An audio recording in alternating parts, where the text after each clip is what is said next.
小灵儿是天道的亲闺女，每天不是骑在天帝头上撒欢，就是去薅老龙王的胡须编小辫，有时无聊了还学那齐天大圣孙悟空，逃去冥界拿生死不完涂鸦。这天小灵儿正趴在南天门的祥云上啃蟠桃，嘴里还嘟囔着：蟠桃没有凡间的糖葫芦甜，要是能攒点小钱钱，就能天天吃糖葫芦了。结果冷不丁被一股神秘力量踹了下去。是谁敢踢本仙尊？小灵儿惊呼，周身自动浮现出天道金光护体，可那力量却带着历劫的天道法则，瞬间破开金光，金光炸裂的瞬间，9天天幕撕裂出一道缝隙，鸿蒙紫气汇聚成4个鎏金大字：下凡历劫。字音响彻3界，天庭的仙钟骤然敲响，连36重天的祥云都跟着翻涌震荡。活得快崽崽！天道殿内，一道身着混沌色道袍的身影站起身，周身环绕着日月星辰，正是天道本尊。他伸手想要阻拦，却被历劫法则弹回，只能无奈叹气。指尖凝出一道流光，化作一只不起眼的七彩萤火虫，悄悄跟随着小灵儿下凡。爹给你留了护身仙光，谁敢欺负你，定叫他魂飞魄散。凌霄宝殿内众仙哗然，太白金星捋着雪白的胡须，掐指一算，眉头紧锁。这历劫怕是不简单，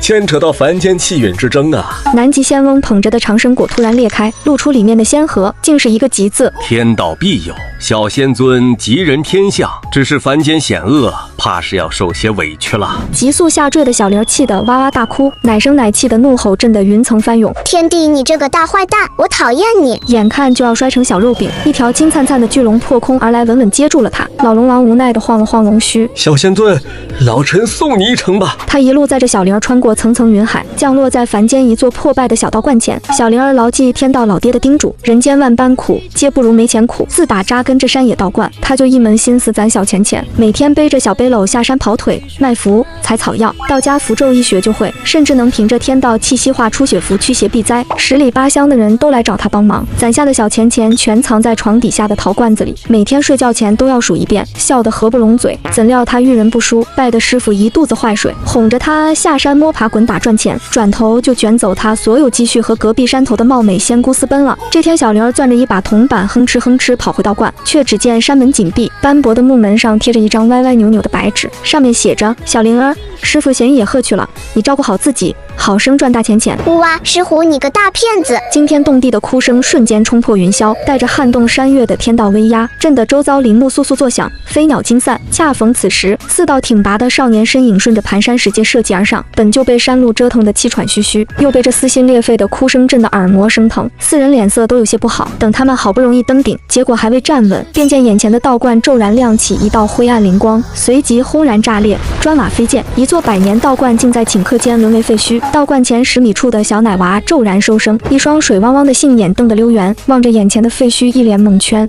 这是被我哭塌了。流星，你别过去，小心被这小丫头的大嗓门震得魂飞魄散。同伴急忙劝阻，可木流星早已快步上前，一把将还处于惊愕中的小萌娃稳稳抱起。乖，再哭眼睛就要肿成核桃了。哥哥是来接你回家的。木流星看着怀里的妹妹，眼底闪过一抹宠溺笑意。原来1天前，他突然收到一封神秘信件，里面不仅有一份 DNA 检测报告，还附着道观地址。于是他火急火燎赶来，没成想竟撞见这般震撼场面。小灵儿瞬间从悲伤中抽离，水汪汪的大眼睛滴溜溜转了一圈，盯着木流星好奇发问：你就是师虎说的那个哥哥呀？对，我是你小哥哥木流星。哇，你就是师虎说的木家唯一一个不走霉运的幸运小哥哥啊！闻言，木流星有些尴尬地咳嗽2声。没错，哥哥带你回家，以后再也没人敢卷你的钱了，好不好？旋即他心底暗叹，原来连妹妹都知道木家众人都是倒霉蛋子，不过自己能找到妹妹，确实是因为信件中附了一句话：木家唯一幸运儿速来，快把你家小棉袄领走，迟一步妹妹就没喽。小灵儿闻言当即重重点头，小胖手紧紧搂着木流星的脖子。好，我不要师虎了，他是大坏蛋，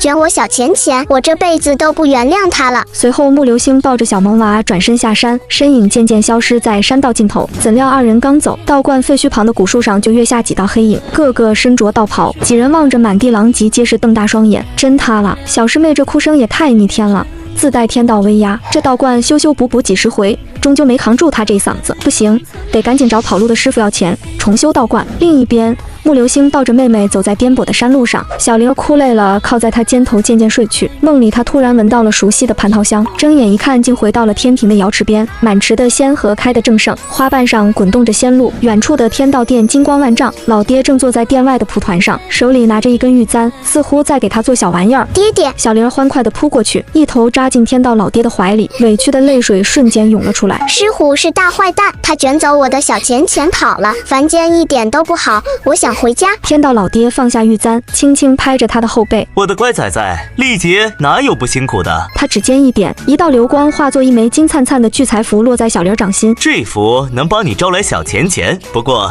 要靠自己的努力哦。爹不能帮你太多，不然历劫就不算数了。真的吗？小灵儿眼睛一亮，攥紧聚财符，又嘟囔道：可是凡间有坏人想害哥哥和爷爷，我打不过怎么办？傻丫头，你忘了你是天道的闺女。天道老爹笑着刮了刮他的小鼻子，眉心飞出一道红能紫气，融入他额间。这道仙力能在你遇到危险时自动护住，还能让你暂时借用爹的天眼，看清坏人的真面目。正说着，一道威严的身影走来，却是天帝提着一篮刚熟的蟠桃，身后还跟着甩着龙须的老龙王。小祖宗，听说你在凡间受委屈了。天帝把蟠桃篮递到他面前，难得没有摆地王架子。这些蟠桃你拿着，在梦里吃了能滋养身体，凡间的小病痛都能赶走。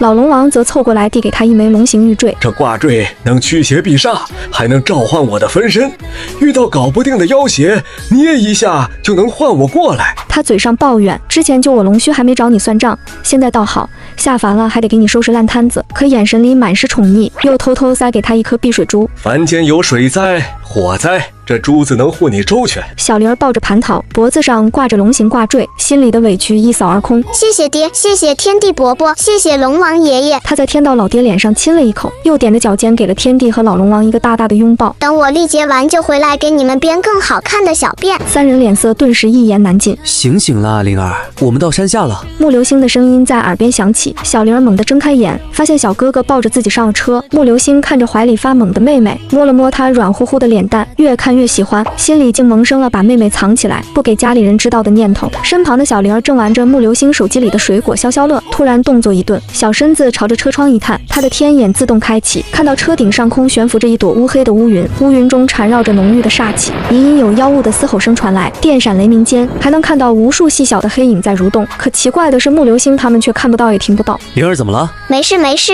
小哥哥我又困了，还想睡觉。那就睡吧，很快就到了。木流星笑着揉了揉他的头发，丝毫不觉得有什么不对。而靠在木流星怀里，闭上双眼休息的小灵儿早已元神出窍，她的魂魄周身萦绕着淡淡的金光，背后展开一对迷你版的仙翼，山洞间洒下点点星辉，小小的魂魄飘在那朵乌云之上，小短腿欢快地踩来踩去。哎呀，好久没玩了，不知道这云朵经不经得起我蹦跶。那乌云瑟瑟发抖，竟想偷偷溜走，却被小灵儿脚下的金光定在原地。他玩得不亦乐乎，干脆趴在乌云上，伸出胖乎乎的小手去抓里面的闪电。闪电在他掌心被他揉来揉去，发出滋滋的声响。乌云在他身下急剧缩小，甚至开始分化，流溢出来的黑气凝聚成一个个狰狞的小妖，结果全被小灵儿小手一抓，捏成一团黑雾。我还没玩够呢。小灵儿不开心地嘟着嘴，把黑雾揉成圆球。他左手攥着一团闪电，右手捏着一团黑雾，眼珠一转，白云村好像有点干旱哦，就当送农民伯伯他们的礼物了。随后他捧着闪电和黑雾一溜烟飞到白云村上空，双手一拉，乌云瞬间遍布整片稻田，一声雷鸣炸响，多日无雨的白云村顷刻间迎来了一场大雨，雨滴带着淡淡的金光落在稻田里，禾苗瞬间拔高，枯萎的草木重焕生机，村民们惊呼着跪地祈福，以为是神仙显灵。做完这一切，小灵儿欢快地钻回自己的身体，而云端之上，那只跟着他下凡的七彩萤火虫闪烁了一下，将这一幕传回了天庭。天道老爹看着水晶中的画面，满意地点点头，我的崽崽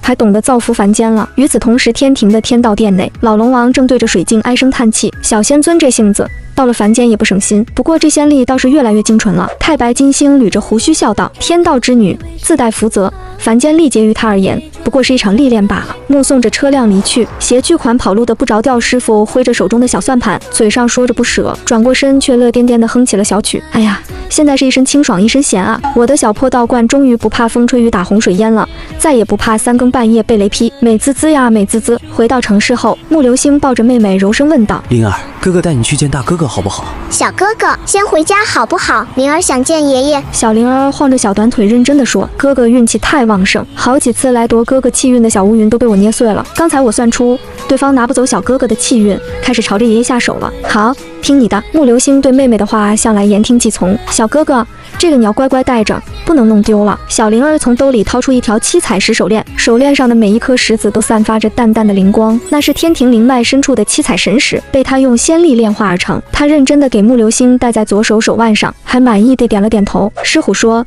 小哥哥是大运之人，有小精怪盯着，小哥哥要是被夺走了气运，咱家就要变穷光蛋了。手链戴上的瞬间，一道柔和的金光笼罩住木流星，他顿时感觉浑身轻松，连日来的疲惫一扫而空。谢谢灵儿的礼物。木流星笑着捏了捏他的小手。其实大哥他们以前也很幸运的，可是自从吴家那个福宝出现后，咱们家就慢慢变得倒霉起来。尤其是2个月前，那个被称之为福宝的气运之女断言，我们穆家如果继续寻找妹妹，将会大祸临头。结果没多久，我们穆家就出了不少事。福宝是什么意思？小灵儿歪着脑袋，水汪汪的大眼睛里满是疑惑。就是气运之女，京都很多人都请她祈福，她也的确让那些祈福的人如愿以偿。我咋觉得不对劲呢？祈福不是应该财运亨通，事事顺利吗？莫流星摸了摸妹妹的头，语气带着几分无奈。说来也奇怪，那个福宝和我们灵儿是同一天出生的，就连时间也是一模一样的。他忍不住又捏了捏小灵儿的脸蛋，满眼宠溺。不过怎么看都是我家灵儿可爱，那个福宝看起来却有点尖酸刻薄。那他给我们家祈福过吗？小灵儿气鼓鼓地攥紧小拳头，这个气运之女这么厉害吗？还能让人如愿以偿？我们家没让她祈福过。木流星摇摇头，语气坚定。不过2个月前，这个福宝说我们家再找灵儿就会有祸端，我们家也的确出了点事，但这跟灵儿没关系。灵儿是我们家的福宝，可不是什么灾星。灵儿在，坏人不敢做什么的，灵儿会保护哥哥的。小灵儿挺起小胸脯，一脸认真。虽然年纪小，但该懂的道理他都懂。师虎虽然爱偷他的小钱钱，但大道理教的可一点不含糊。两兄妹走进穆家大门，殊不知暗处一双眼睛早已盯上了他们。穆流星刚抱着小灵儿走进大门，结果就发现自己爷爷好像中了邪，竟吵着闹着要去找吴家的假福宝。而本该打理的井井有条的庭院，此刻竟飘着若有若无的黑气。池塘里的锦鲤蔫头耷脑沉在水底，连最爱开的牡丹都蔫巴了半边。而院子中央，他那平日里最讲究体面的爷爷穆学明，正像被什么东西附了体，头发乱糟糟的，眼睛红得吓人，攥着拐杖就要往外冲。管家王叔急得满头大汗。老爷，大少爷说了，您要是再去找吴家那个假福宝，我就只能用绳子把您捆在院子里了。捆我？穆学明猛地回头，声音沙哑的不像样。我孙女儿丢了这么多年，那吴芊芊能帮人寻亲，我去求她怎么了？你们都拦着我，是不是把我的灵儿永远回不来？就在两人拉扯得不可开交时，小灵儿突然从穆流星怀里探出头，小鼻子轻轻嗅了嗅，随即伸出胖乎乎的小手，指着穆学明的后背，脆生生地喊了一嗓子：爷爷背上有个黑漆漆的影子，他在吸爷爷的福气。这话一出，穆学明浑身一僵，管家王叔也愣住了。下一秒，小灵儿只觉额头微微发烫，天眼自动开启，天道老爹的声音直接在他脑海里炸开，带着几分怒意：仔仔，那是吴家部的试命煞，专门吸凡人福气。爹，这就给你传去煞仙光，拍在你爷爷后背上，立马就能打散。话音未落，小灵儿掌心就泛起一层淡淡的金光，他趁穆学明愣神的功夫，从穆流星怀里溜下来，哒哒哒跑到爷爷身边，踮着脚尖，小手啪的拍在他后背上，一股暖流瞬间涌遍穆学明全身，他只觉得喉咙里的浊气猛地吐了出来，眼睛里的红血丝也渐渐褪去，整个人都清爽了不少。不难受了。穆学明怔怔地摸了摸后背，低头看向眼前的奶团子，越看越觉得眼熟。你这小娃娃，爷爷，我是灵儿啊。小灵儿仰着小脸，笑得眉眼弯弯，奶声奶气的话音刚落，穆学明浑身一震，低头死死盯着眼前的小丫头，那双圆溜溜的杏眼和他记忆里的小灵儿一模一样，老泪毫无征兆的砸下来。他抱起小孙女，小灵儿，真的是你，我的乖孙女儿，你可算回来了。这一声喊撕心裂肺，听得穆流星眼眶都红了。管家王叔手里的捆仙绳啪嗒掉在地上，他看着抱头痛哭的祖孙俩，眼圈也跟着泛红。小姐终于回家了。满院盘踞的黑气竟被穆学明这悲喜交加的哭声震得瑟瑟发抖，一缕缕往院外逃窜。小灵儿被爷爷抱得紧紧的，小脑袋在他颈窝里蹭了蹭。爷爷不哭，灵儿回来了，再也不走了。就在这时，小灵儿眼前突然浮现出一道凡人看不见的水镜虚影，天道老爹的声音清晰地传了过来：仔仔，隔代亲的福气就是灵，你爷爷这一哭，煞气直接散了大半了。水镜里，天帝啃着蟠桃探出头，笑得眉眼弯弯。小祖宗厉害，本帝赏你一串天庭糖葫芦，比凡间的甜100倍。话音刚落，一串红彤彤的糖葫芦就凭空出现在小玲手里，香气扑鼻。小玲儿举着糖葫芦递到穆学明嘴边，爷爷，吃果果，这是神仙送的，可甜了。穆学明含着泪咬了一口，甜意瞬间漫过舌尖，连日来的疲惫和郁气竟消散得干干净净。他抱着小孙女，恨不得把全世界最好的东西都捧到她面前。来，灵儿，走，跟爷爷去玩，想要什么都给你买。爷爷，灵儿刚回来，还没好好休息呢。穆流星无奈的扶额，您先打电话给大哥、二哥、三哥，还有大表哥吧，告诉他们灵儿回来了。好，我这就打。穆学明忙不迭的点头，抱着小玲儿坐在沙发上，掏出手机就开始拨号。祖孙俩正腻歪着，小玲儿脖子上的龙纹玉佩突然散发红光，老龙王的警告传来：小祖宗小心，吴家的人在院外偷窥，他们已经盯上你了。而别墅外的大树上，一道黑影正飞快地溜走，手里还攥着一个小小的木偶。穆晨月收到消息后，立即赶回了穆家。怎料他刚踏进院子，一股盘踞在门后的阴冷煞气就猛地缠了上来，顺着脚踝往上爬，冻得他骨头缝都疼。这些天为了找灵儿，他熬了好几个通宵，煞气缠身本就难受，此刻更是脸色铁青。就在这时，一道软乎乎的小身影哒哒哒跑过来，一把抱住了他的大腿，奶声奶气的咒语像清泉一样流淌而出：太上财星，应变无停，驱邪附媚，保命护身。小灵儿一边念咒，一边抬起胖乎乎的小手，啪地拍在穆晨月的大腿上。一道金光闪过，那缠人的煞气瞬间溃散，化作缕缕黑烟消散在空气里。穆晨月浑身一松，他低头看向抱着自己大腿的奶团子，眼底的戾气瞬间褪去，取而代之的是浓浓的惊喜。他弯腰一把将小灵儿抱进怀里，声音都在发颤：灵儿，你是灵儿。大哥哥，灵儿回来了。小灵儿仰着小脸，笑得眉眼弯弯。她从兜里掏出一个镶着小佛珠的檀木手链，递到穆晨月面前。大哥哥，戴这个能驱邪。穆晨月接过手链，刚戴上手腕，就感觉一股暖流涌遍全身。天道老爹的声音通过手链传了过来，带着一丝严肃：仔，你大哥哥身上的时运咒也是吴家下的，爹已用仙力帮他破解。天帝的声音紧跟着响起：小祖宗，你这手链不错，本帝偷加了道好运符，保你大哥哥财运亨通，逢凶化吉。可老龙王的声音却突然变得急促：小祖宗小心，你大哥哥的公司里有吴家的卧底，他们正盯着你们呢。小灵儿眨了眨眼，趴在穆晨月耳边小声嘀咕：大哥哥，公司里有坏人，要小心哦。穆晨月眼底闪过一丝冷光，抱着小灵儿的手紧了紧。灵儿放心，大哥哥知道该怎么做。穆晨月抱着她走到沙发上坐下，从口袋里掏出一张黑卡递到她面前。小灵儿看到黑卡的那一刻，眼睛刷的一下亮了，小胖手蠢蠢欲动，却还是忍住了，好奇地问道：大哥哥，这是啥呀？穆晨月看着他好奇的模样，忍不住失笑：是黑卡，灵儿拿去，想买什么就买什么，不够哥再给。小灵儿的大脑里瞬间浮现出一幅画面，自己坐在一堆钱上，双手疯狂地撒钱，笑得无比张狂。好多小钱钱。小灵儿的眼睛亮晶晶的，小胖手迫不及待地抓过黑卡，小心翼翼地揣进兜里，然后看着穆晨月，双眼笑成了月牙。灵儿最爱大哥哥了。他凑上前，在穆晨月的脸上亲了一口，美滋滋地念道：我也是小富婆了，我有小钱钱了，这是我的小钱钱，师傅抢不走了。穆晨月被他可爱的模样逗得哈哈大笑，揉了揉他软乎乎的头发。灵儿喜欢就好。小灵儿扑进他怀里，软软地说道：今晚灵儿要跟大哥哥睡。穆流星刚好下楼，听到这话，委屈地撇了撇嘴。灵儿有了大哥的黑卡，就不要小哥哥了吗？要呀。小灵儿跑到穆流星身边，抱着他的大腿。小哥哥是经理，灵儿也要保护小哥哥。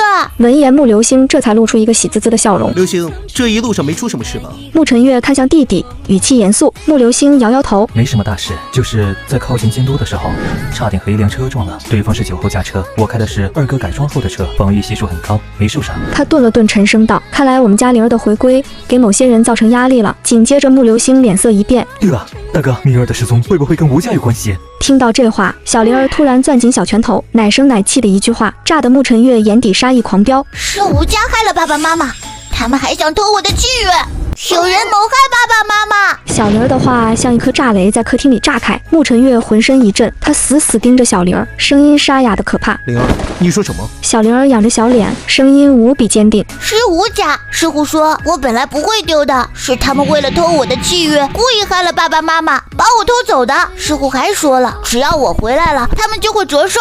要是还敢害哥哥和爷爷，就会遭天打雷劈。沐晨月的手背上青筋暴起，这些年查到的线索在脑海里串联起来。广德寺大师预言即将出生的灵儿是福星将士，紧接着父母被害，灵儿失踪，吴家那个和灵儿同一天出生的吴芊芊突然成了福宝，这一切都太巧合了。就在这时，天道老爹的声音在小灵儿脑海里响起：仔仔，你说的对，当年就是吴家勾结邪祟，害了你的父母，偷走了你爹，这就给你传当年的记忆碎片。一道白光闪过，小灵儿眼前浮现出当年的画面，妈妈被野狗冲撞，一个穿着黑衣的女人偷偷抱走了襁褓里的她，那女人的手指上正戴着一枚刻着无字的戒指。小灵儿将这一切都告诉了哥哥们，穆流星顿时气得双眼通红，小灵儿连忙拉住两个哥哥的手：大哥哥小哥哥，你们可一定要带好我送的礼物呀，这样就不会被吴家伤害了。好，哥哥一定会好好保管灵儿送的礼物的。沐晨月看着妹妹坚定的模样，露出一个笑容，眼底却闪过一抹杀意。这一切果真是有预谋的，吴家，给我等着瞧！那些人之前想要害哥哥和爷爷，但是因为小哥哥是锦鲤，所以没成功。小灵儿掰着小胖手认真的说：现在灵儿回来了，灵儿会保护你们的。大哥，听到没有？妹妹说我是锦鲤。沐晨月无奈地看了他一眼，那你得保护好自己，不要受伤。穆流星立刻收敛了笑容，认真点头。灵儿，你先跟小哥哥玩，大哥去书房有点事情，晚点陪你好不好？沐晨月收回目光，温柔地摸了摸妹妹的头。灵儿是爸爸妈妈留给他们的珍宝，绝对不允许任何人伤害。那些杀害爸爸妈妈的人，他要一个一个揪出来。好，灵儿可以自己照顾自己的。小灵儿乖巧地点头。沐晨月站起身，还是忍不住抱起灵儿，轻轻亲了一口她的脸颊，这才转身走上楼去。被亲了的小灵儿有些害羞地用双手捂着脸，心底却美滋滋的，小声嘟囔着：大哥哥亲我了，大哥哥亲我了。小短腿还欢快地晃荡起来。穆流星看着这一幕，酸溜溜的，被大哥亲了一口就这么开心吗？突然，小灵儿脖颈间的龙纹玉一闪，传来老龙王的声音：小祖宗，你爷爷的秘密基地里有块镇煞玉，能驱散穆家的煞气，快去找到它。小灵儿眼睛一亮，立马拉着穆流星的手，兴奋地说道：小哥哥，我们去爷爷的秘密基地，那里有宝贝，能保护我们。穆流星虽然疑惑，但还是笑着点头：好，都听灵儿的。穆流星抱着小灵儿，兴冲冲地朝着后花园的假山跑去，那里是爷爷穆学明的秘密基地，藏着不少宝贝。小灵儿眼睛亮晶晶的，一进基地就开始到处翻找。哇，小哥哥，你看！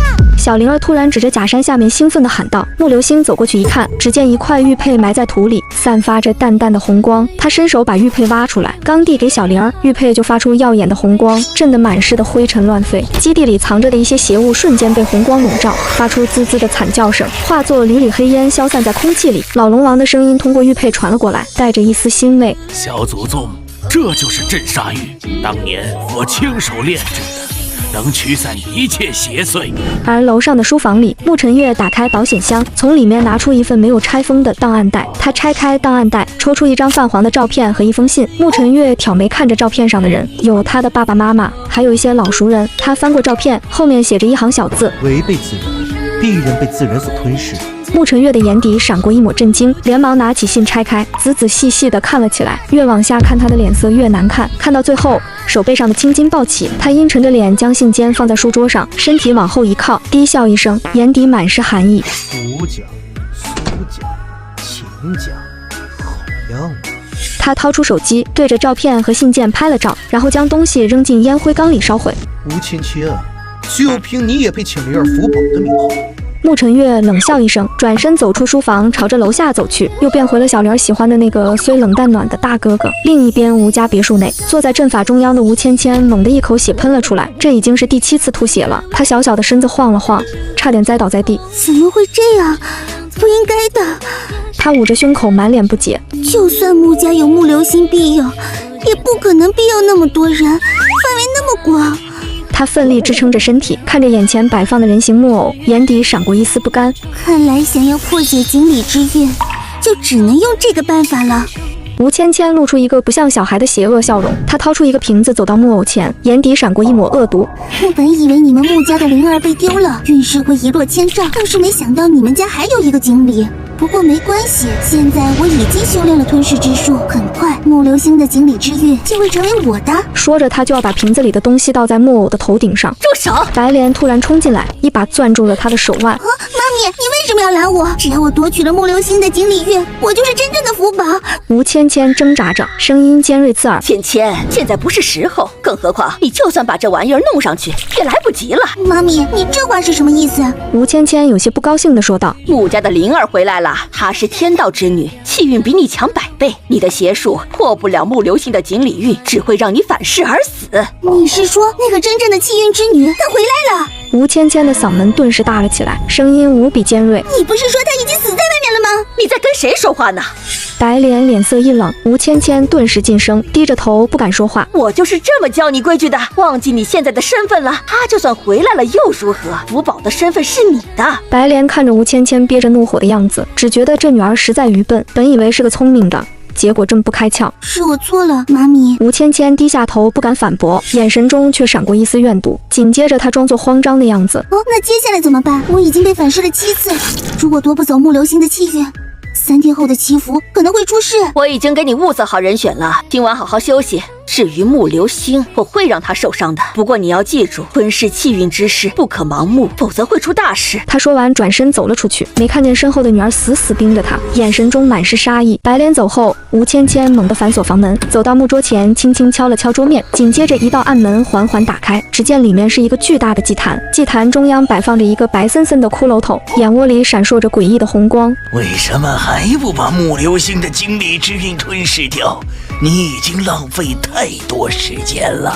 骷髅头突然开口说话，声音沙哑难听。再这样下去，你迟早要被发现。不是不想，而是他们的造神计划出现了问题。吴芊芊的声音陡然变得老练，哪里还有半分孩童的天真？而且木流星运气太好了，每次都能完美避开。你拥有世人无法拥有的系统计算，还有我的助力。难道你一个成年人还拿捏不住一个10几岁的毛头小子吗？骷髅头嗤笑一声，吴芊芊冷哼道：“你比谁都清楚锦鲤意味着什么。我本想用他至亲之人的血液来破除他的气运，却被白莲那个女神妨碍住了。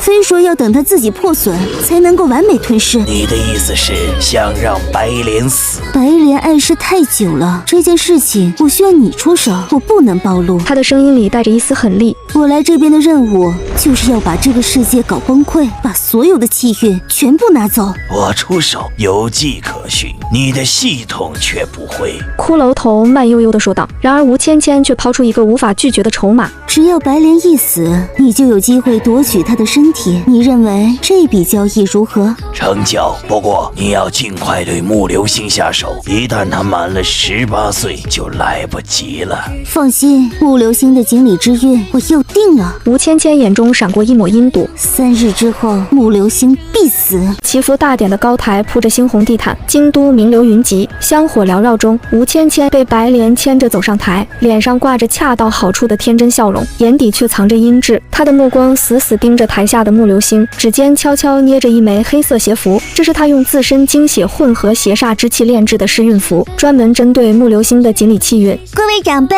今日芊芊愿为京都祈福，更想为穆家小哥哥祈福。吴芊芊脆生生开口，声音甜得发腻。小哥哥是锦鲤福星，可芊芊总梦见小哥哥被邪祟缠身，怕会折损福气，不如让芊芊为你加持好运。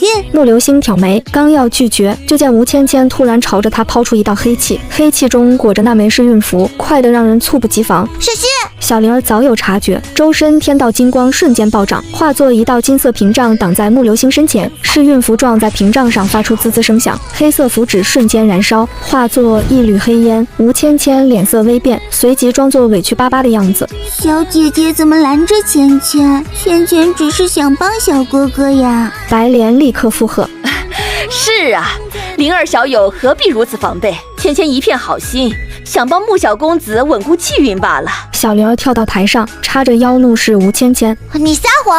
你那符是邪符，想偷小哥哥的锦鲤运！”他眉心天眼开启，一道金光射向吴芊芊，吴芊芊藏在袖中的手瞬间浮现黑气，被众人看得一清二楚。邪物！这吴芊芊身上有邪祟！人群中有人惊呼，之前被吴家蒙蔽的名流们顿时议论纷纷。吴芊芊又急又怒，体内系统疯狂提示：宿主暴露，建议立刻动手夺取木流星气运。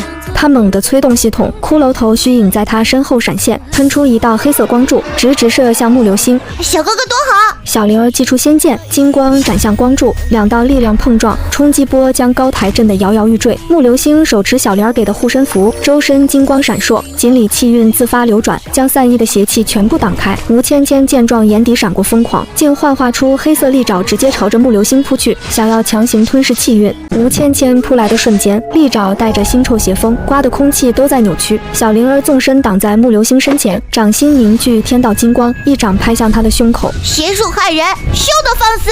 砰的一声，吴芊芊被金光击中，刀飞出去，摔在高台上，吐出一口黑血。她爬起来，满眼怨毒。小灵儿，你屡次坏我好事，我要你死！催动系统后，骷髅头虚影瞬间暴涨3倍，眼窝喷出黑色火焰，无数黑影从虚影中涌出，朝着两人扑来。道家快退！沐晨月立刻组织众人撤离，手持法器与黑影缠斗。小灵儿挥动仙剑，金光所过之处，黑影纷纷溃散。他转头对木流星说：“小哥哥，用锦鲤气运护住众人，我来收拾他。”不，我不走。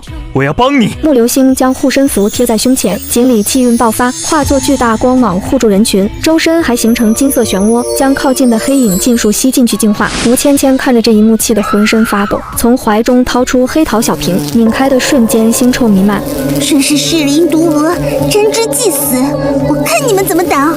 黑压压的毒蛾扑闪着紫光翅膀袭来，小灵儿祭出镇煞玉，红光暴涨，化作防护网，毒蛾撞在网上，瞬间化为黑水。这点能耐啊！他冷笑一声，提着仙剑俯冲而下，剑尖直指骷髅虚影的眼窝，那是邪物核心要害。吴芊芊连忙操控虚影挥爪抵挡，利爪与仙剑碰撞，发出刺耳金属声。小灵儿借力翻身，一脚踹在虚影下颌，虚影踉跄后退，眼窝红光暗淡。不可能，我的骷髅虚影怎么会不敌你？吴芊芊疯狂催动系统注入邪气，虚影再次膨胀，巨爪朝着小灵儿狠狠拍下。小灵儿眉心红胧，紫气闪烁，仙剑瞬间暴涨数倍，如擎天巨剑顺着虚影眼窝刺入。邪物受死！骷髅虚影发出凄厉惨叫，红光炸裂，化作无数黑气四散。吴芊芊浑身一颤，又喷出一口黑血，脸色惨白如纸，却依旧死死盯着小灵儿。我还没输！骷髅虚影溃散，吴芊芊体内系统发出濒死警报。能量流失过半，建议服用化煞丹，暂时获得邪神之力。他毫不犹豫掏出一枚暗红色丹药，丹药表面爬满黑色纹路，散发着浓郁邪气。这是暗影阁提前给他的禁忌丹药，能短暂借用上古邪神之力。哼，这是化煞丹，吞服后便能获得邪神之力。小灵儿，今日便是你的死期！丹药入口即化，狂暴邪气瞬间席卷全身。他的皮肤以肉眼可见的速度变得青黑，血管凸起如蚯蚓，双眼彻底变成纯黑，嘴角撕裂到耳际，露出尖利獠牙，体型也暴涨到3米高，双手化作锋利黑爪，指甲滴着黑色毒液。小灵儿不敢大意，将镇煞玉红光与天道金光融合，仙剑覆盖上金红交织的光芒。邪术终究是邪术，再强也敌不过天道。他纵身跃起，仙剑带着破风之声斩向吴芊芊胸口，当的一声巨响，仙剑砍在黑爪上，火花四溅。小灵儿被震得后退数步，手臂发麻。吴芊芊狞笑着扑来，黑爪直取他咽喉，爪锋带着腥臭邪气，刮得脸颊生疼。小灵儿侧身避开，仙剑横扫斩断他一缕发丝，随即发现吴芊芊力量虽暴涨，却完全失控，动作杂乱，显然是丹药副作用。破绽百出，还敢嚣张！小灵儿故意卖个破绽，装作被邪气震得踉跄后退。吴芊芊果然上当，狂喜着扑来，黑爪直指小灵儿心口，千钧一发之际，小灵儿猛地转身，仙剑顺着她腋下刺入，红冷紫气顺着剑尖涌入，如利刃般在她体内疯狂净化邪煞。吴芊芊发出撕心裂肺的惨叫，体内邪气如潮水退去，体型迅速缩小，青黑皮肤渐渐恢复白皙，只是眼神依旧满是不甘，倒在地上浑身抽搐。吴芊芊倒在地上动弹不得，体内系统还在挣扎。宿主，坚持住，启动紧急方案，献祭灵魂换取力量。他眼中闪过犹豫，随即被贪婪取代，正要念动献祭咒语，小灵儿早已看穿意图，掌心凝聚金光拍在他头顶，金光涌入打断咒语，系统发出绝望尖叫，无法献祭，能量彻底耗尽。吴芊芊浑身一软，只能恶狠狠地瞪着小灵儿。我不甘心，我明明是系统选中的人，为什么每次都输给你？因为你用邪术害人，违背天道。就算有系统帮忙，也注定失败。小灵儿收起仙剑，转头对沐晨月说：“大哥哥，把他交给警方，他知道暗影阁的线索，或许能帮我们彻底铲除这个组织。”沐晨月点头，让人将吴芊芊带走。白莲见女儿被擒，想要溜走，却被老龙王的分身拦住。老龙王甩着龙须冷哼：“害了小祖宗，还想跑？”吐出一道水柱将他困住，交给赶来的警方。祈福大典结束后，吴芊芊是贾福宝用邪术害人的消息传遍京都，吴家声名狼藉，之前巴结的人纷纷避之不及。穆家则因小灵儿的英勇声望更盛，无数人上门求父。小灵儿坐在客厅，一边吃糖葫芦一边画符。这个是平安符，这个是财运符，但要好好做人，不然符就不灵了。天道殿内，天道老爹看着水镜，满意点头。仔越来越懂天道法则了，这历劫没白受委屈。天帝和老龙王凑在一旁笑：“小祖宗这是要成为凡间的守护神了。”吴芊芊被关押在特制监狱，四周布有道家法阵压制邪祟，可谁也没察觉，他丹田深处还残留着系统带来的上古邪神气息。这气息如枯骨之躯，日夜啃噬法阵力量，渐渐在金光中腐蚀出微小缺口。深夜，监狱内突然黑气弥漫，法阵金光如被墨染般迅速暗淡。吴芊芊猛地睁开眼，眼底闪过诡异红光，嘴角勾起狰狞笑：“小灵儿，穆流星，你们欠我的，我要加倍讨回来。”他催动体内仅存的邪神气息，周身黑气暴涨，硬生生冲破法阵，化作黑影穿墙而出。逃出监狱后，他直奔城郊乱葬岗，那里残留着血祭阵的邪煞之气，还有他之前藏匿的三阴草、师傅图等邪物。在乱葬岗深处的古墓中，他设下祭坛，将邪物一一摆放，割破手腕，让鲜血滴在青铜盘上，鲜血与邪煞交融，形成黑色漩涡。无数古墓冤魂从漩涡中涌出，发出凄厉惨叫。听我号令，随我前往穆家，吸尽他们的气运。吴芊芊双手结印，声音带着邪术蛊惑，冤魂们不由自主地跟着他朝着穆家飞去。此时穆家正举办家宴，餐桌上摆满佳肴，小灵儿正给穆流星加糖醋排骨，突然鼻尖嗅到熟悉的腥臭邪气。不好，吴芊芊逃出来了，还带着很多冤魂呢。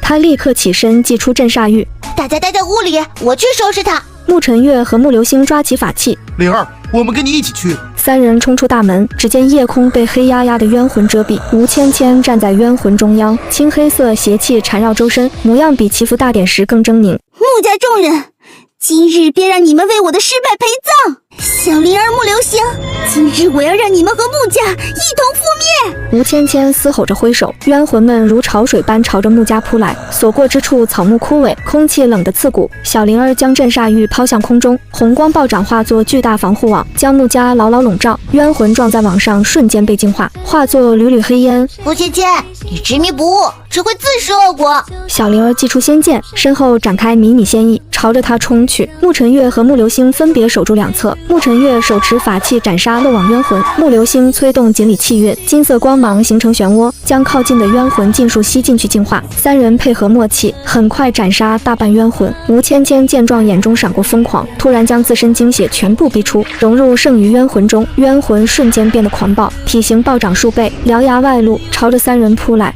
同归于尽吧！他嘶吼着与冤魂融为一体，化作一头10丈高的邪魂巨兽，周身缠绕着浓郁的黑色瘴气，眉心闪烁着邪异红光。邪魂巨兽张开血盆大口，喷出一道黑色光柱，直射向小灵儿。小灵儿不敢大意，将天道金光、红蒙紫气、龙形玉坠的龙力全部融合，化作一道七彩光柱与黑色光柱碰撞，两道力量僵持不下，周围地面被震出一道道裂痕，远处的房屋都在摇晃。灵儿，我们来帮你。穆晨月和穆流星同时将自身力量注入七彩光柱，光柱瞬间暴涨，压过黑色光柱射向邪魂巨兽。邪魂巨兽惨叫一声，身体被光柱洞穿，出现一个巨大窟窿，黑色瘴气四散逃窜。邪魂巨兽受创，吴芊芊的声音从巨兽体内传出：“不可能！我融合了精血和冤魂，怎么还打不过你？”他催动最后一丝邪神之力，巨兽伤口瞬间愈合，再次朝着小灵儿扑来。巨爪带着撕裂空气的威力，小灵儿眉心天眼暴涨，一道金光射向邪魂巨兽的眉心，那里是吴芊芊的本体所在。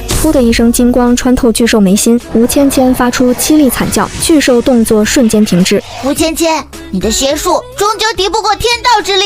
小灵儿挥动仙剑，一道金色剑光斩下，邪魂巨兽被劈成2半，无数冤魂四散逃窜，被镇煞玉的红光一一净化。吴芊芊从巨兽体内摔出，浑身是血，气息奄奄，趴在地上看着小灵儿步步走近，眼中满是不甘与怨毒。小灵儿，我就算是死，也要来个垫背的！他突然引爆体内剩余的邪神之力，想要自爆。小灵儿早有防备，掌心凝聚金光拍在他头顶，强行压制住自爆力量。你想自爆？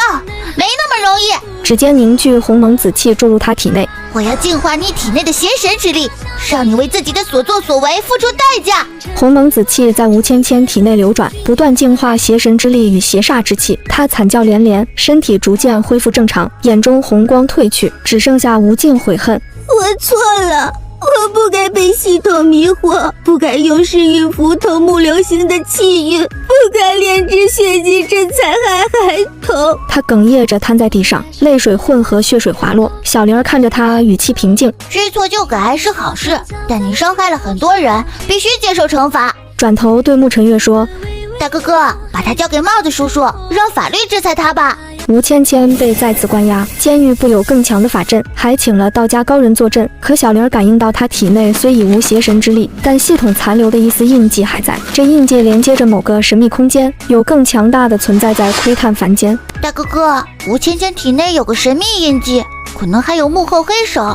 陈月立刻派人调查，很快查到暗影阁组织，他们专门研究邪术和系统。吴芊芊的系统正是他们提供的。暗影阁想要利用吴芊芊夺取气运，掌控凡间。我们必须尽快找到他们的老巢，彻底摧毁。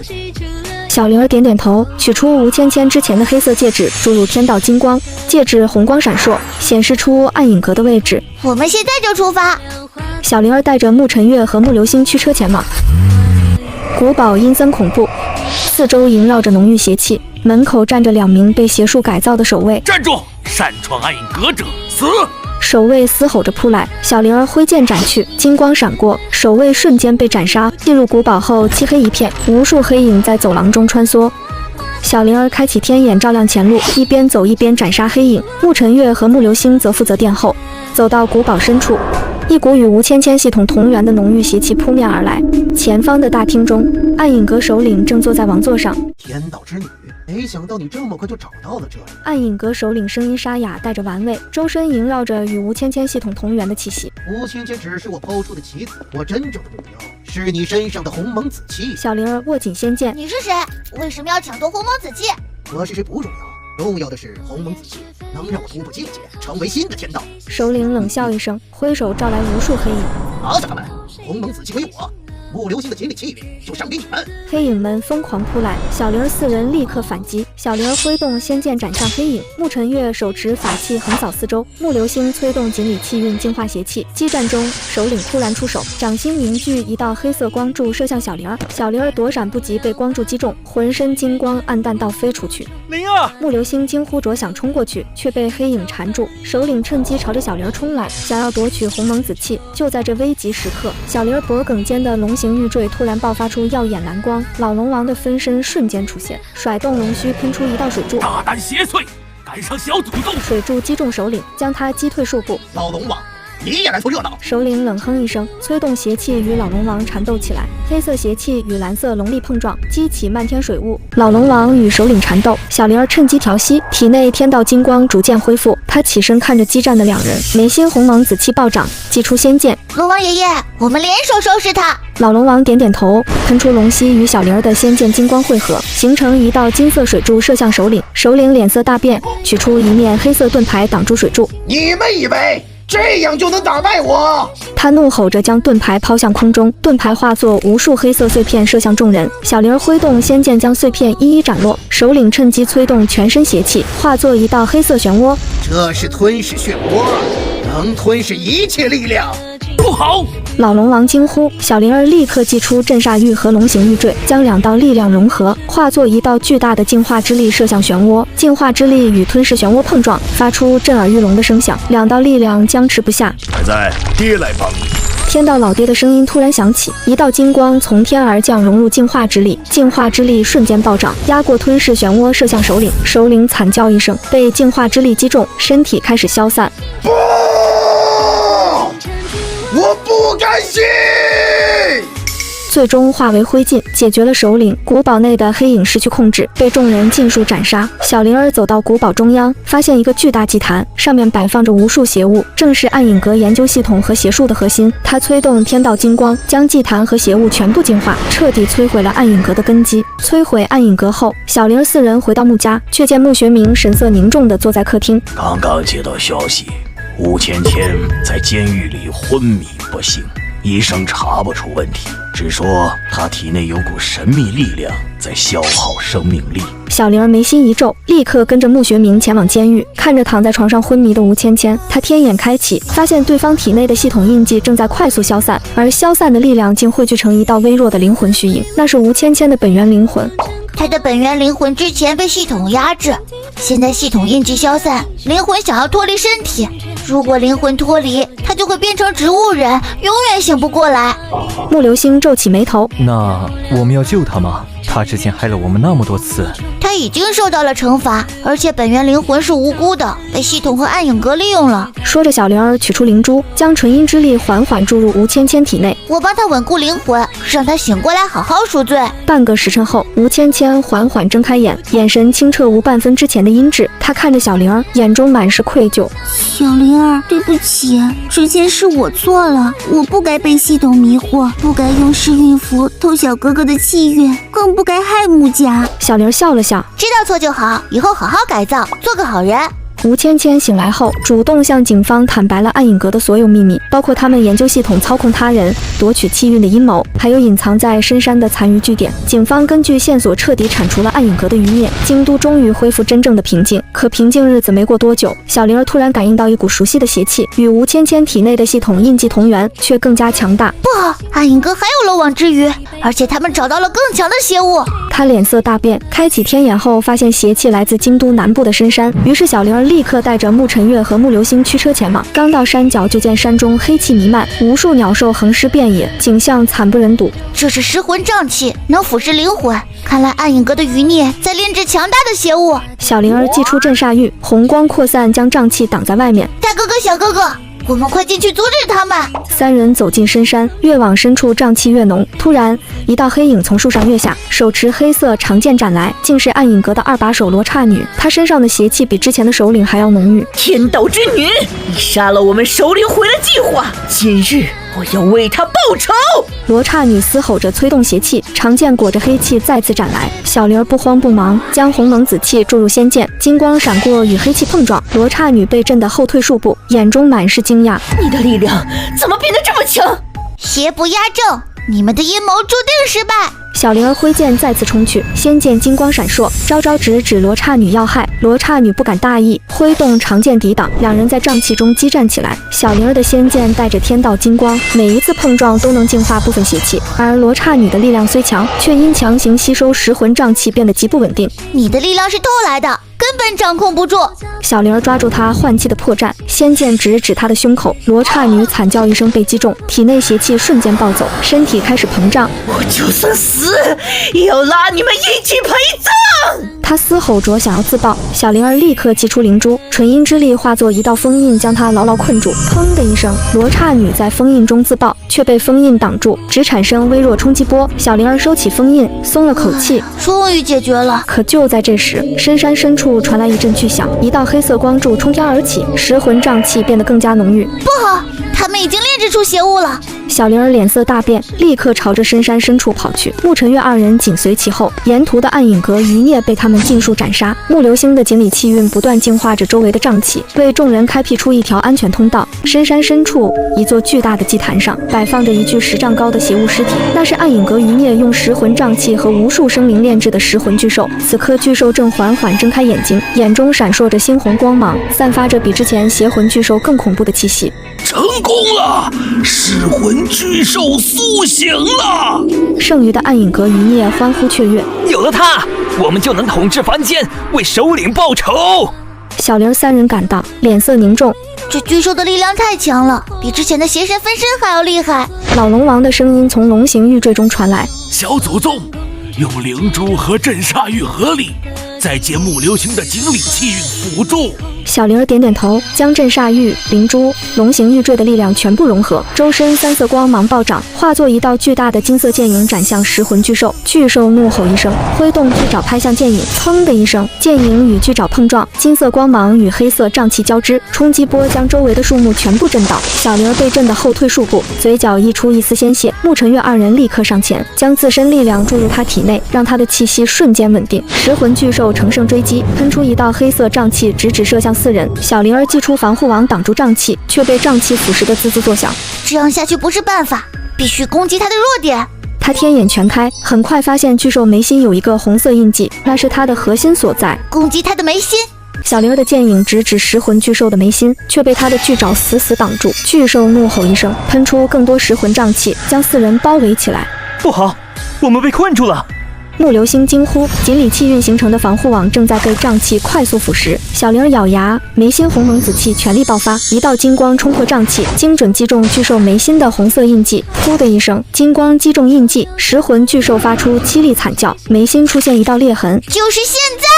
小灵儿嘶吼着，将所有力量全部注入仙剑，仙剑化作一道流光，穿透裂痕刺入巨兽的核心。食魂巨兽惨叫一声，身体开始崩溃，黑色瘴气四散逃窜。小灵儿立刻催动镇煞玉，红光扩散净化瘴气。经过半个时辰的努力，瘴气终于被全部净化，食魂巨兽的尸体化为灰烬，剩余的暗影阁余孽也被沐晨月二人全部斩杀，彻底断绝了后患。小灵儿浑身脱力，倒在沐流星怀里。灵儿，你没事吧？沐流星担忧地问道。小灵儿摇摇头，虚弱地笑了笑。小哥哥，我没事儿，就是有点累。暗影阁彻底覆灭了，以后再也没有人会害我们了。回到沐家，小灵儿休息了一夜，第二天就恢复了活力。沐学明看着他笑得合不拢嘴，我们灵儿真是厉害，又保护了京都的百姓。平静的日子过了1个月，吴芊芊在监狱里表现良好，因揭发暗影阁有功获得减刑。小灵儿偶尔会去监狱看他，教他画简单的净化符，帮他彻底清除体内残留的邪气。吴芊芊学得格外认真，符纸上的金光越来越纯粹，眼底的阴霾也渐渐散去。这天，小灵儿再次来到监狱，却见吴芊芊神色慌张地拉着他的手。我昨晚做了一个噩梦，梦见暗影阁的首领回来了，他说要找你报仇，还要毁灭整个凡间。小灵儿皱眉，她感应不到任何邪气，以为只是吴芊芊的噩梦。可就在她准备离开时，天空突然乌云密布，一道黑色裂缝凭空出现，暗影阁首领的身影从裂缝中走出，他竟然没死，还借助上古邪神的残余力量复活了，周身邪气比之前强了数倍。小灵儿，没想到吧，我又回来了。首领冷笑一声，这次我融合了邪神残余力量，看你怎么打败我。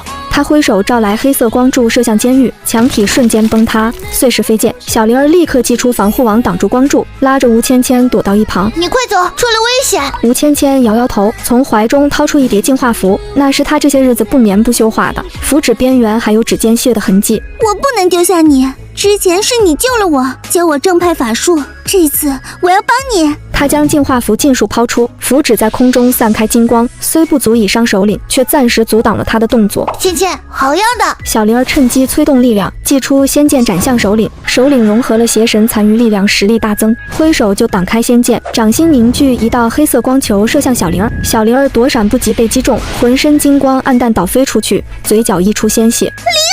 吴芊芊惊呼着冲过去，首领趁机再次出手，黑色光柱直直射向他。小灵儿见状立刻起身，挡在吴芊芊身前，硬生生受了这一击，鲜血喷溅在吴芊芊的脸上。吴芊芊泪流满面，小灵儿，都是我不好，害了你，不关你的事。小灵儿虚弱地说，你快去找我哥哥们，让他们带镇煞玉来帮我。吴芊芊点点头，转身朝着监狱外跑去。首领冷笑，想跑没那么容易，随即挥手召来黑影，想要阻拦。小灵儿立刻催动剩余力量斩杀黑影，为吴芊芊争取时间。天道金光虽微弱，却依旧能净化邪祟，黑影们不敢靠近。吴芊芊顺利跑出监狱，很快遇到赶来的沐晨月二人，他带着哭腔把情况说清楚。沐晨月立刻带着镇煞玉跟着他赶回监狱。此时小灵儿已快支撑不住，防护网即将破碎。小灵儿，受死吧！首领嘶吼着催动全身力量，一道巨大的黑色光柱射向他。就在这危急时刻，沐晨月二人赶到，沐晨月将镇煞玉抛过去。灵儿，接住！小灵儿接过镇煞玉，注入全部力量，红光暴涨挡住黑色光柱。他眼中闪过坚定。大魔头，你的死期到了！小灵儿手持镇煞玉，周身红光与天道金光交融，力量瞬间恢复。他与沐晨月等人联手发起猛攻。沐晨月攻左侧，木流星催动锦鲤气运净化首领身边的邪气，小灵儿则手持仙剑直指首领要害。吴芊芊也没有退缩，在一旁不断抛出净化符，虽力量微弱，却总能在关键时刻干扰首领的动作。首领被4人围攻，渐渐落入下风。他怒吼着催动邪神残余力量，身体暴涨，化作一头巨大的邪神虚影。我要让你们全部死在这里！虚影张开血盆大口，喷出一道巨大的黑色光柱，射向众人。小灵儿将镇煞玉、灵珠、龙形玉坠的力量全部融合，再借木流星的锦鲤气运和吴芊芊的净化符之力，化作一道七彩光柱与黑色光柱碰撞，两道力量僵持不下，周围的建筑纷纷倒塌。小灵儿额头渗出冷汗，明显快要支撑不住。小祖宗，本帝来助你！一道威严又带着宠溺的声音从天而降，正是天帝驾着祥云赶来，手中昊天镜光芒暴涨，一道璀璨的金芒直射七彩光柱。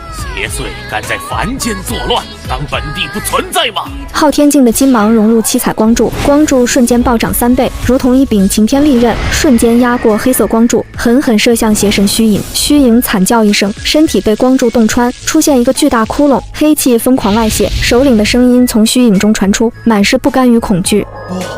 是天帝，你怎么会亲自下凡？他试图引爆虚影同归于尽，却被昊天镜的金芒牢牢禁锢，根本无法催动自爆之力。小灵儿趁机催动眉心红蒙紫气爆发，一道金光射向虚影核心。大魔头，你的阴谋彻底失败了！仙剑紧随其后，斩向被禁锢的虚影。邪神虚影在金芒与仙剑的双重攻击下轰然崩溃，首领的本体暴露出来，被昊天镜的光芒瞬间笼罩，惨叫一声后化为灰烬，连一丝邪气都未残留。解决了首领，小灵儿浑身脱力倒在地上，吴芊芊连忙上前扶起她，眼中满是感激与愧疚。小灵儿，谢谢你，也谢谢天帝陛下。小灵儿笑了笑，抬头望向云端的天帝，挥了挥手。天帝宝宝，谢谢啦！天帝笑着颔首，昊天镜光芒收敛，转身返回天庭。小灵儿转头对吴芊芊轻声说：“我没事，一切都结束了。”首领被彻底消灭，上古邪神的残余力量也被净化，凡间终于彻底平静。吴芊芊因立功获得提前释放，她没有回吴家，而是选择留在穆家，想要跟着小灵儿学习道家符咒和净化之术，弥补之前的过错。小灵儿很乐意教她，两人渐渐成了好朋友。小灵儿教她画符、辨识邪祟，吴芊芊则会分享自己对暗影阁邪术的了解，帮大家规避风险。穆家众人也接纳了她。穆学明让她跟着灵儿一起读书识字，过起了正常的生活。平静的日子没过多久，小灵儿突然感应到一股强大的天道之力从天庭而来，她天眼开启，看到天道老爹正朝着凡间赶来。爹爹要来了！很快，天道老爹降临穆家，看着小灵儿满眼欣慰。哎呀，仔仔，